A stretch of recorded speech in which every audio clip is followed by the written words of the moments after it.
ante la realidad de que el Estado no tiene los recursos para tener policía suficiente, que hoy es portada en los periódicos, por lo cual a mí me parece ¿verdad?, una afrenta a la sociedad, porque nosotros acabamos de pagarle 16 billones de pesos a los bonistas en una reserva de los bonistas de Cofina y otros 16, 14 billones de las reservas de los de GOs. O sea, nosotros acabamos de pagarle miles de millones de dólares a unos bonistas, pero no tenemos policías. O sea, ¿alguien puede entender eso lo suficiente como para que podamos rompernos la cabeza y entender la dimensión en la que está Puerto Rico metido, donde nuestra legislatura, bajo Rivera Chats, Johnny Méndez, que regresan ahora como presidentes de Cámara y Senado, aprobaron pagarle 14 billones de pesos y 400 millones anuales, hasta 1,000 millones en los próximos años a los bonistas de Cofina, cuyo cabildero era el actual secretario de la Gobernación y la gobernadora que decía que podemos pagar toda la deuda, ¿verdad?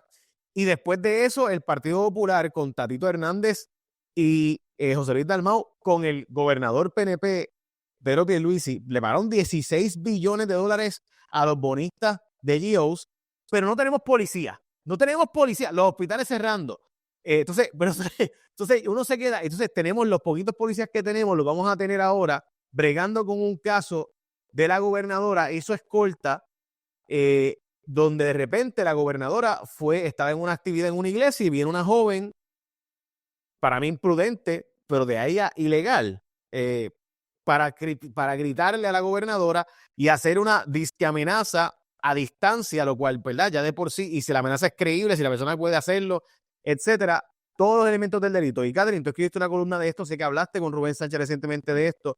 Me gustaría que me hicieras tu análisis de cómo concuerda el que tengamos un Estado que está diciendo, no consigo policías, pero los tengo dándole escolta a la gobernadora y procesando criminalmente a una performer.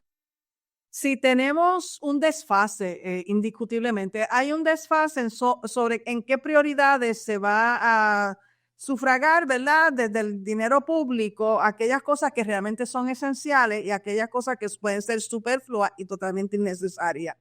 Yo quisiera empezar reclamándole a la señora gobernadora que si ella va a adoptar, hablando de la cosa internacional, una actitud putinesca, con respecto al ejercicio de la libertad de expresión, para que ella cambiar el foco de atención sobre ella como una víctima y no como una victimaria, donde ella ha sido ubicada por producto de la situación que ella ha enfrentado desde el primer día de la gobernación, de lo que no se acaba de dilucidar correctamente en la parguera, ¿verdad?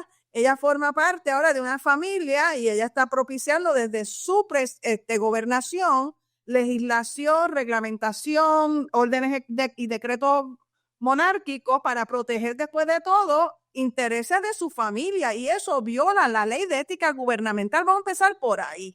Eso es una violación a la ley de ética gubernamental que prohíbe que los funcionarios públicos usen su escaño, su poder político para beneficio propio de su familia. Alguien debería estar buscando la manera de levantar la evidencia para incluso reclamarle a ella legalmente que ella está violando la ley de ética gubernamental con esto que está haciendo.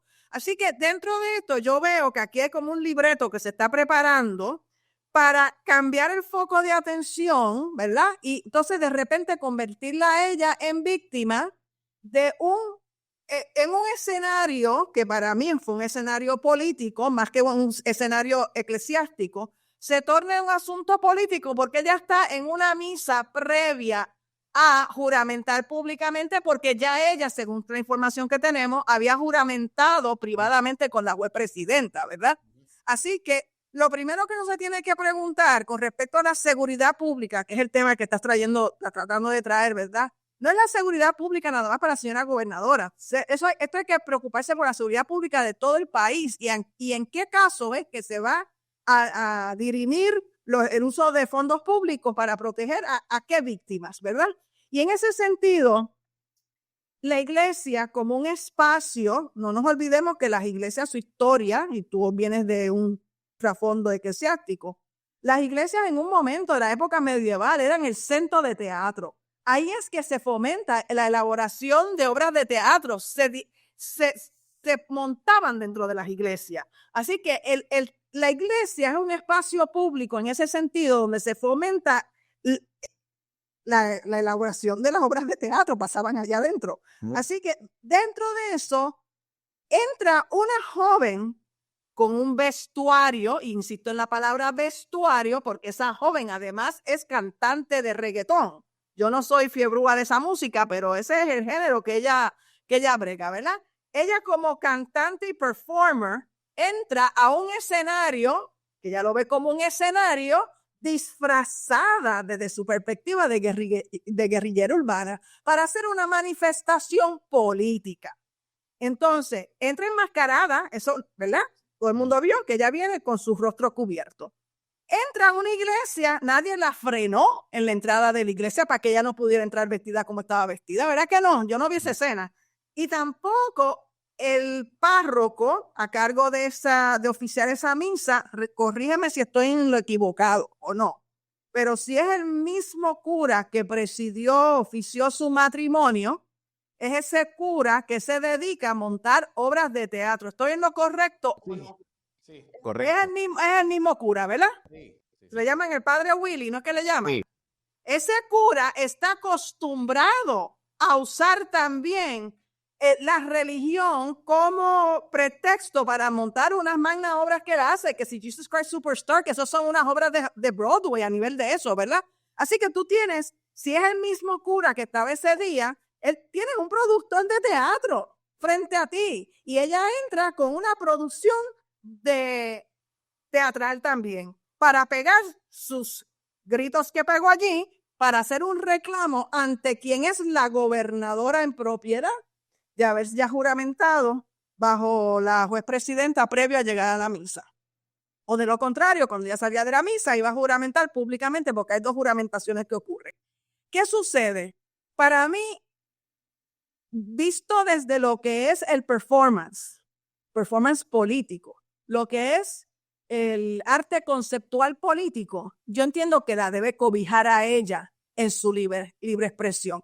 Y yo pregunto, y lo pregunto en mi columna, y lo hice previamente en otros espacios que he participado, esa joven se destapó el pecho para mostrar que estaba alambrada para explotarse como triquitraqui, ella como una bomba, como una yihadista, ¿verdad que ella no hizo eso? No. Esa joven sacó de debajo de una mochila una metralleta, ¿verdad que no hizo eso? No. Ella sacó un cuchillo, una pistola para apuntarle a alguien y amenazarlo ahí con un arma que pudiera ejecutar un acto de violencia con un arma de fuego, con un cuchillo, con lo que fuera, un machete, nada de eso pasó.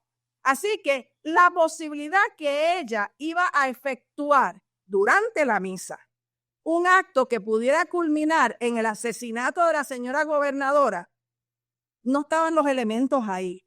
Lo otro que yo cuestiono en la columna y lo cuestiono públicamente ahora, hasta donde yo sé en el público, yo sé que al frente del Capitolio estuvo el juez El Pi, juez federal, estuvo María Elvira Salazar, congresista federal. No sé si estuvieron dentro de la iglesia propiamente o no, porque estoy buscando el video a ver si estuvieron dentro. Pero de haber estado dentro de la iglesia, tenía que haber estado acompañado por guardias de seguridad federal. Y de todas maneras, se debió haber habido algún componente de seguridad pública de la escolta de la señora gobernadora, que son, ¿verdad?, policías locales, para vigilar, porque ahí después de todo tenían a riesgo una señora gobernadora que va a juramentar ahora frente al Capitolio, ¿verdad? Y había que darle algún tipo de protección en un evento que es público. Nada de eso pasó, no vimos, como vimos en el caso de Donald Trump, en aquel rally, esa actividad política que él tuvo, donde él se le rozó supuestamente la oreja con una bala, ¿verdad? Y vimos cómo es que los guardias de seguridad federales le cayeron encima, se abalanzaron para protegerlo, porque la función de ellos es ser el escudo entre cualquier próximo tiro que pueda haber, para ellos coger la bala a ellos, porque esa es parte de la consigna de trabajo de esas personas, ¿verdad? Poner a riesgo sus propias vidas para proteger la vida humana del líder político máximo de esa nación o del candidato. Y no vimos nada de eso pasar. Por eso es que yo entiendo que aquí el ánimo de esa joven no era ir a matar a nadie, ni mucho menos tirarse al cuerpo, ir a matar a todo el Partido Neoprogresista, que ya dice muerte del PNP. Eso es una consigna que se ha usado por ahí por unos sectores, hablando metafóricamente o lo que se llama en derecho, eso es una hipérbole, ¿verdad? Que ese es el concepto de hipérbole. Y en ese concepto de hipérbole es que se va a reclamar metafóricamente para que la gente entienda de que vamos a ponerle fin, no es que los vamos a matar, no es que tenemos un contingente de gente escondida cuando yo salga de la iglesia que va a entrar este contingente completa de gente de clandestinaje, que van a entrar con metralletas y va a dispararle aquí a todo el mundo. Nada de eso pasa. Esta es una joven que parece ser, she's a solo practitioner en esto, ella está como que sola. Así que cuando ella ejerce su libertad de expresión, yo pongo mi columna porque yo estoy fascinada con un grupo ruso, un grupo de cantantes de mujeres feministas que son, en inglés se llaman The Pussy Riot, ¿verdad? Que vamos a ponerle en español las poncas rosadas, ¿verdad? Por no usar la palabra esa que tiene otras connotaciones en inglés. Pero ese es el nombre de esa agrupación. Y casualmente ahora el 21 de febrero se va a cumplir 13 años que ese grupo de mujeres punk, disfrazadas también, cubriéndose el rostro con ski masks, ese que se les llaman, ¿verdad? Ellas se visten en un atuendo bien alegre de colores brillantes, que eso no es muy usual tampoco allá por la Rusia, ¿verdad? Los colores brillantes usualmente son colores más oscuros que se viste la gente. Ellas entran a la iglesia ortodoxa, la Catedral de Moscú, que ha sido recién reconstruida en ese momento, para dirigirse hasta el altar. Y el asunto de que ellas llegaron al altar, para allí eran 5 de ellas, brincando y saltando, como yo digo, empezaron a cantar una canción que se llamaba el Prayer, en contra de Putin. Tienen una canción crítica de Putin porque Putin estaba tratando de fundir la iglesia y el Estado y estaba haciendo unas expresiones antimujer y estaba en contra de las comunidades LGBTQ, toda esa cosa, ¿verdad? Así que ellas están expresándose en el altar de la iglesia. Esta joven en Puerto Rico, que yo le llamo la ponca boricua, esa ponca boricua no llegó al altar para sustituir al padre que estaba oficiando la misa. Ella se quedó como en las bambalinas para todos los efectos, pero en Rusia llegaron al altar y esas mujeres no duraron ni un par de minutos en el altar, en esa catedral, porque fueron arrestadas de inmediato.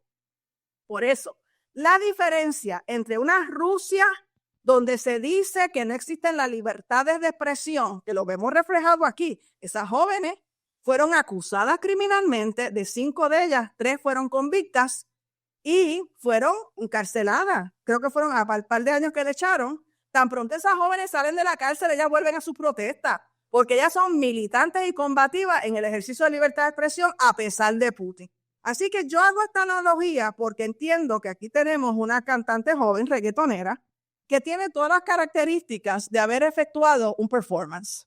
Ella es cantante de profesión, lo así alega, y ella está acostumbrada a entrar en un escenario y hacer su actuación. Así que yo estoy ofreciéndole al pueblo de Puerto Rico que tienen que ver esto desde esa perspectiva. ¿Qué pasa? Yo no estoy de acuerdo que se le llamen a las mujeres por la palabrota esa que ella usó. Yo creo que eso es degradante, pero aún así está ejerciendo su libertad de expresión. Ella no está en una relación de violencia doméstica con Jennifer González, es una relación de distancia, ¿verdad? Que cuando se usa ese tipo de improperios, en una relación de jefe subalterna, una relación de poder en una relación de violencia doméstica, esos son expresiones que se usan para degradar a otro ser humano. Así que en eso soy crítica de esa expresión, pero eso no quiere decir que haya cometido acto delictivo en su performance. En ese sentido, Jay, yo hago un reclamo para que el país recuerde 2 otros eventos. ¿Ustedes recuerdan en la década de los 70 cuando vino el presidente Ford a Puerto Rico, que se estaba hospedando? Había un evento de gobernadores o de, no sé, un congreso internacional en Cerro Mar, en Dorado. Y este artista gráfica reconocidísimo, Carlos Irizarry, hizo una expresión camino hacia entrar. Me recuerdo que lo tengo la imagen en la cabeza cuando él iba caminando para entrar hacia el hotel. Mi mejor recuerdo es que él hizo una amenaza de muerte al presidente Ford, pero no me gusta, como le he encontrado las expresiones propiamente de él, pues no me gusta. Pero es a esos efectos. ¿Y qué pasó? Él fue arrestado por los federales, fue acusado a nivel federal, y el abogado de defensa de él, esto en el 1976, por ahí, esbozó la teoría, ¿cuál? Arte conceptual. Él es artista gráfico. Él no era actor de escena, como es en el caso de la boricua, de esta joven mujer. Él es un artista gráfico, se le reconocía por su trabajo de gráfico, de dibujar, de hacer serigrafía, es eso. Y aún así se esbozó una teoría que salió absuelto por eso a nivel local, por el arte conceptual. No obstante, más tarde, él hace otra expresión pensándose que se iba a poder salir de eso, porque fue airoso en la situación, pero después amenaza con explotar un avión que estaba volando de Puerto Rico a Nueva York. Ahí él es procesado a nivel federal, a nivel de los Estados Unidos en Nueva York, si no me recuerdo la federal, y salió convicto y se tuvo que cumplir sus 6 añitos de cárcel, porque hasta ahí llegó el arte conceptual. ¿Por qué? Porque había una amenaza real de que una persona pudiese explotar un avión en medio de una situación histórica que estaba pasando en la ciudad de Nueva York. Recordarán los bombazos que estaban haciéndose, ¿verdad? En la ciudad de Nueva York propiamente también, que se le achacaban a la izquierda de Puerto Rico, de la FALN. Así que hay todo un ambiente distinto a lo que está pasando en Puerto Rico. Y yo quiero traer a relucir el ejemplo del Monseñor Romero en El Salvador. ¿Se acuerdan del caso del Monseñor Romero? Arnulfo Romero. Que en el 1980, en marzo de 1980, fue asesinado en el altar ofrendando una misa, pero no fue por manifestantes críticos del Estado. Por el contrario, ese monseñor estaba protegiendo los intereses del campesinado y las personas que estaban siendo perseguidas por las juntas militares que se estaban montando en Centro y Latinoamérica en ese momento. Así que quien lo asesina a él en el altar, después de todo, fueron unos paramilitares que querían amordazarlo y así lo hicieron porque lo asesinaron. Así que le estoy trayendo distintos ejemplos, ¿verdad? De cuando se comete delito, cuando se logra cometer un asesinato, como fue en el caso del Monseñor Romero, vis a vis una joven que parece no tener mucho adiestramiento en unas cosas de verdad, de las consignas que se pueden estar, pues ella se tiró el charco y ella dijo, hasta la gobernadora, no nos olvidemos del contexto, Jane. Eso fue el 2 de enero, hacía par de días que aquí hubo un apagón general en Puerto Rico, donde no había electricidad. Y a pesar de eso, la gobernadora tuvo que alquilar, ¿cuántos generadores eléctricos? 25 generadores eléctricos fue que dijeron, para ella seguir con su festejo. Ella no fue quien para cancelar el evento tampoco. Así que aquí yo tengo que hacer crítica a la señora gobernadora de cómo los recursos se están despilfarrando. Y para dejar saber que ella no estaba en un ánimo de sentirse intimidada y amenazada después de todo, ella salió de la iglesia. Ella en la iglesia siguió su rezadera allí en la iglesia, ¿verdad? Salió calmada de la iglesia, la transportaron al Capitolio. Allí frente al Capitolio no cancelaron el evento al aire libre tampoco. Yo no vi un pelotón de seguridad que la rodeara para ella juramentar frente al Capitolio. Si ella se hubiese sentido realmente amenazada, no debió haber cancelado esa juramentación frente al Capitolio si ya había sido juramentada por la juez presidenta. Claro, y el acto de amenaza ocurre fuera de la iglesia, de hecho sea de paso. El acto de amenaza directo a la gobernadora es fuera de la iglesia, donde hay una distancia, así que no es creíble. La gobernadora hubiera tenido que salir corriendo para tener los elementos del delito. Hubiera tenido que haber un evento donde tú realmente te sientes amenazado, tú temes por tu vida, sos parte de los elementos del delito. Y lo otro es, Jay, que cuando ella va al Capitolio, fíjate que el ánimo prevenido de ella no es que está atemorizada y aterrorizada, porque ella sigue jangueando por las calles del viejo San Juan. Ella sigue andando su recorrido que tenía programado para caminar desde el Capitolio hasta llegar a Fortaleza. Todo eso al aire libre. Al aire libre, yo insisto, porque eso quiere decir que el público tiene acceso a ella y cualquier francotirador se puede esconder debajo de cualquier matorral o disfrazarse y sacar lo que sea para matarla allí en el momento. Nada de eso pasó. Ella se siente libre y ella sigue jangueando por el viejo San Juan, llega a Fortaleza. Tanto es así que ella se abrazó y se besó con el marido frente a los portones de Fortaleza. Tampoco había un peligro para ella abrazarse y besarse con el marido allí. Entra a Fortaleza y ella sigue bailando en el patio interior de Fortaleza. Y para mí lo más terrible es, Jay, que cuando se hizo la escena esa que yo llamo la escena monárquica de Reyes, donde se asoman por el balcón como si fueran la realeza europea, ¿verdad? Para saludar a su público, a sus súbditos. Ella saca a los bebés. Hay una foto de ella con sus bebés. Los gemelos pequeñitos, si ella estuviera amenazada de muerte, ¿ustedes realmente piensan, o así de deficiente es la policía de Puerto Rico y los federales, que le van a permitir que ella esconda a sus bebés como si fuera Michael Jackson? ¿Se acuerdan de la escena de Michael Jackson? Sí. Que no es creíble que hubo tal cosa como tal amenaza, o sea, o que se sintió amenazada. Así que quizás una alteración a la paz pudiera haber algún elemento de eso y cuidado. Tratar de, ¿verdad?, de tener una reunión, una asamblea pública, maybe, pero amenaza es difícil. Sí, alteración a la paz son todos los piquetes entonces. Si le vamos a aplicar el criterio de alteración a la paz, todas las protestas y piquetes lo van a criminalizar. Hablando de una iglesia en un lugar privado, en ese caso, ¿verdad? En teoría es un lugar privado, no en una esfera pública de piquete en una calle. Pero sí, ciertamente hay un argumento ahí. O sea, mi punto principal, Catherine, es ver que la gobernadora está usando esto, porque es obvio lo que está pasando. Están usando esto como a lo Donald Trump, a utilizar el poder para demostrar que conmigo no te metes, y te metes conmigo, te paso por encima y te meto preso si puedo. Donald Trump, por ejemplo, acaba de publicar, Elon Musk acaba de publicar que hay 21 millones de personas de más de 100 años recibiendo fondos del Seguro Social. ¿Y quién lo puede contradecir? Porque él dice eso y todo el mundo, la gente... ¿Dónde están los documentos? ¿Dónde está la documentación y la evidencia para sostener eso? ¿Y quién pudiera retarle si es cierto o falso? Porque la verdad es que quien único puede retarlo es el Departamento del Tesoro, que está bajo la administración de Donald Trump y que sacaron a todos los que no fueran leales a Donald Trump en su puesto más cercano. Así que, o sea, y toda la izquierda, en este caso, perdón, toda la derecha, ahí aplaudiendo, no, hay que cortar, hay que votar. Y quizás yo no dudo que hay un montón de mal gasto en el gobierno. El gobierno siempre vota billones de pesos, no hay duda. Pero decirme a mí que hay 21 millones de personas recibiendo seguro social de más de 100 años, 21 millones de personas, ¿y cómo yo puedo probar si es cierto o falso? Y lo mismo ocurre en este caso, donde no tenemos policías, porque no podemos reclutarlos, lo que se va a hacer es ahora pedirle que sean policías de high school.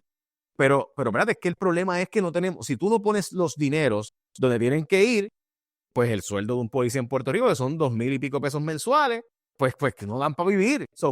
¿Cómo tú puedes...? Te voy a traer otro ángulo rápido, pues sé que tenemos el tiempo contado, dentro de esto de la gobernadora y el uso de los fondos públicos. Recordarás, y este tema te va a interesar, te recordarás cuando Wanda Vázquez fue acusada en diciembre del 2018 por usar su puesto de secretaria para abrir el expediente del Ministerio Fiscal para favorecer a su hija, que era víctima de un delito. En ese momento yo desconocía que 6 meses antes, esta misma cantante punk, la Audrey Nix, que se llama su nombre artístico, sí, había sido acusada 6 meses antes, en agosto del 2018, por parte del Ministerio Público, por parte de la misma secretaria de Justicia que movió el aparato del Departamento de Justicia para acusarla a ella de Ley 54, porque se alegó que ella había cometido unos actos en contra del hijastro de su señor esposo, entonces juez. Así que de yo haber sabido eso, que eso había pasado 6 meses antes, yo hubiese posiblemente hecho otro tipo de alocución pública, porque ahí es evidente que en ese momento, según un reportaje de primera hora, se dice que la gobernadora, entonces secretaria de Justicia, ¿verdad?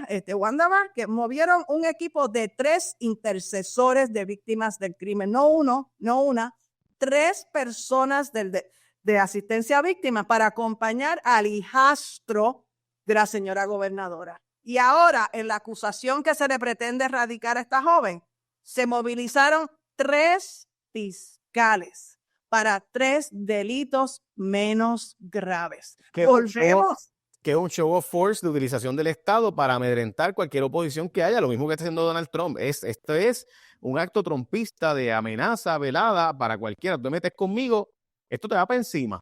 Y hay que ver ahora si esta joven, cuando se procesa este caso contra ella, ¿verdad? Si se llega a su forma final, te voy a traer un dato que la gente no se ha percatado, pero como yo tengo memoria histórica, la juez que va a ver este juicio se llama Ana Paulina Cruz. ¿Quién es Ana Paulina? Ana Paulina había sido fiscal hace muchos años atrás y fue la fiscal Lafey cuando entonces procesó criminalmente a Edison Misla Aldarondo. ¿Se acuerdan del personaje de Edison Misla Aldarondo? La presidenta de la Cámara. Ana Paulina Cruz, que va a ser la juez en el caso de esta joven ahora, fue la que le abrió el foro a Jennifer González para poder sentarse en la legislatura, porque Jennifer González llega a la Cámara de Representantes cuando se declara vacante el escaño de Edison Mila Aldarondo, ahí es que ella logra esa silla. Así que miren las vueltas que da la vida, ¿verdad? La juez, que habiendo sido fiscal, procesa y se logra la convicción contra Edison Mila Aldarondo, abriéndole un espacio para que Jennifer González llegara a ser representante, en la que ahora va a tener a Jennifer González de frente como supuesta víctima. Juárez, las vueltas que da la vida. Esa novela nadie te la había dicho antes, ¿verdad que no? No, pero pues por eso te invité. Gracias, Catherine, como siempre. Buenas tardes, Jay. Siempre a la orden. Gracias.